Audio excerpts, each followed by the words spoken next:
మా కస్టమర్లకు శ్రేయోభిలాషులకు Punjab national bank వారి శ్రీరామనవమి శుభాకాంక్షలు. గ్రామ కమిటీ వాళ్ళు వెళ్ళిపోమంటున్నారు, వెళ్ళిపోవాలా మీరు అని మాకు పంతులు గారు వచ్చి చెప్పిండు. ఎందుకు వెళ్ళాలా అని మేము కూడా అడిగినాము. లేదమ్మా మీరు వెళ్తేనే మీకు పూజ స్టార్ట్ అవుతుందని చెప్పిండు. ఎప్పుడు శ్రీరామనవమికి ఒక రోజు ముందు కుంకుమార్చన జరుగుతుంది. ఇప్పట్లాగే మైక్లో అనౌన్స్ చేసిండ్రు, అందరం వెళ్ళినాము. మహిళలందరూ కుంకుమార్చనకు రావాలా, అందరు రావాలంటే అందరం వెళ్ళినాము.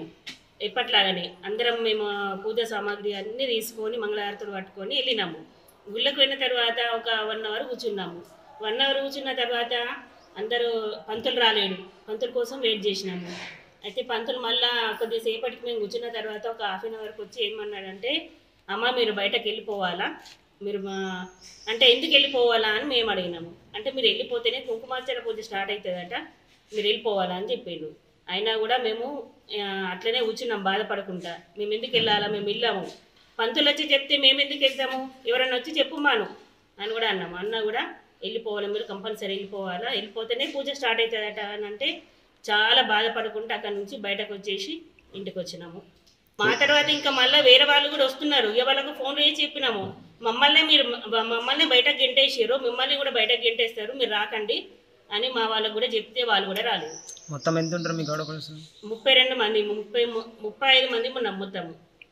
నేను పోలీస్ స్టేషన్లో కంప్లైంట్ ఇచ్చేసినాము. అందరం వెళ్ళి ఎస్ఐ కేసు నమోదు చేసుకున్నాడు. ప్రతి సంవత్సరము రాములవారి ఉత్సవాలు జాతర అవుతుంది కాబట్టి అట్లనే కుంకుమార్చన ఒక రోజు ముందు అవుతుంది. మైకులు అలో చేసినందుకు మేము గౌడ్స్ వెళ్ళినాము. 10 మంది వెళ్ళిన తర్వాత అక్కడ 100 మందిలో 10 మంది గౌడ్స్ ఉండొద్దని మాకు అలో చేసేళ్ళు. పంతులు వచ్చి మాకు చెప్తే పంతులు మీరు ఎందుకు చెప్తున్నారు అంటే, నాకు గ్రామ కమిటీ వాళ్ళు చెప్తున్నారు మిమ్మల్ని వెళ్ళిపోమని అని చెప్పి పంతులు గారు చెప్పిండు. పంతులు గారికి గ్రామ కమిటీ వాళ్ళు చెప్తే మాకు వచ్చి చెప్పిండు, మేము ఎందుకు వెళ్ళాలి అంటే, లేదు మీరు వెళ్తేనే పూజలు జరుగుతాయట గ్రామ కమిటీ వాళ్ళు చెప్తుందంటే మేము అక్కడ నుండి వచ్చినాము. వచ్చిన తర్వాత పోలీస్ స్టేషన్కి వెళ్ళి కంప్లైంట్ ఇచ్చి వచ్చినాము. కంప్లైంట్ ఇచ్చి వచ్చిన తర్వాత కేసు పెట్టి వచ్చినాము. మరి మా గౌడ్స్కి ఏమో న్యాయం చేస్తారు, ఏం చేస్తారో మేము గవర్నమెంట్ మీద ఇప్పుడు ఆధారపడి ఉన్నాము. ఎందుకంటే మా వాళ్ళు చెట్లు గీయక ఇప్పుడు చెట్లు గీసి కళ్ళు దానిస్తలేరు, ఊళ్ళో అడతాలని చెప్పేసి మేము గ్రామ పంచాయతీకి డబ్బులు ఇవ్వాలని చెప్పి మమ్మల్ని ఒత్తిడి చేసి మా వాళ్ళు ఊళ్ళో కళ్ళు అమ్మకుండా వేరే ఊళ్ళలో వాళ్ళు వచ్చి కళ్ళు తాగితే వాళ్ళని ఇబ్బంది పెట్టడము. ఏదో 100-200 కళ్ళు అమ్ముకున్నందుకు వాళ్ళని ఏదో చాతగాని వాళ్ళు ఉన్నారు, చెట్లు గీసే వాళ్ళు ఎక్కువ, వాళ్ళు సైకిళ్ళ మీద పోయి దూరం ఇచ్చేసి వస్తే మాకు ఎంత బాధ ఉంది. ఇది ఎక్కడన్నా ఉందా మన తెలంగాణలో, లేకుంటే ఈ రాంపూరే ఒక విలేజ్లో ఇట్లున్నదా? మాకు గవర్నమెంట్ న్యాయం చేయాలని చెప్పి మేము కోరుకుంటున్నాము. మేము అందరిలాగా పూజకి వెళ్తే మమ్మల్ని 100 మంది ముంగట కూడా బయటకు వెళ్ళగొట్టిండ్రు. అది ఎంతవరకు న్యాయమో మా గవర్నమెంటే న్యాయం చేయాలి. మాకు నిన్న నుండి ఎంత బాధ ఉందో అది మాకు తెలుసు. గత 6 నెలల నుండి గ్రామ వీడీస్కి గౌడ సంఘ సభ్యులకు మధ్య కళ్ళు విషయమై ఈ వివాదం నడుస్తుంది.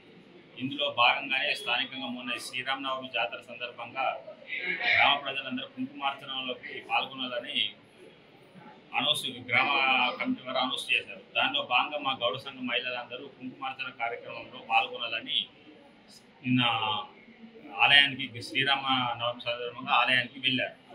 కానీ అక్కడ వెళ్ళిన తర్వాత ఒక గంటసేపు కూర్చున్న తర్వాత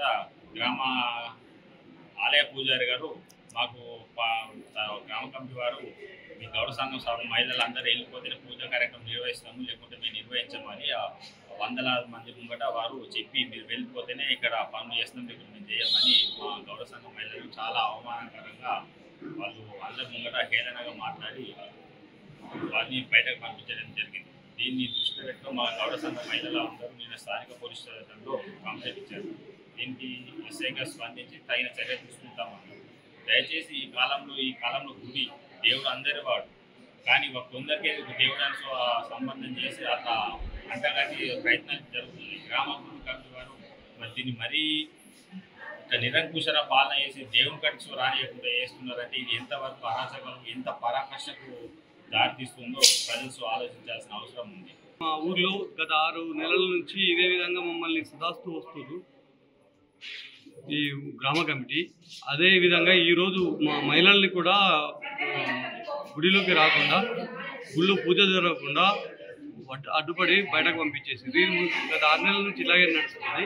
ఊళ్ళో కూడా ఎవరిని కలగట్లేదు, పెద్ద ఎత్తున వాళ్ళకు జరిమానాలు విధిస్తున్నారు. దీని ద్వారా మమ్మల్ని కుంగదీయడానికి ఇలాంటి ప్లాన్ చేస్తున్న వాళ్ళు లాస్ట్కి వస్తే మా మహిళల్ని కూడా పూజా కార్యక్రమాలకు హాజరు కాకుండా చేస్తుంది. మరిన్ని వీడియోస్ కోసం ఛానల్ ని సబ్స్క్రైబ్ చేయండి. లేటెస్ట్ అప్డేట్స్ కోసం వాట్సాప్ ఛానల్ ని ఫాలో అవ్వండి. ఆ లింక్ డిస్క్రిప్షన్ లో ఉంది.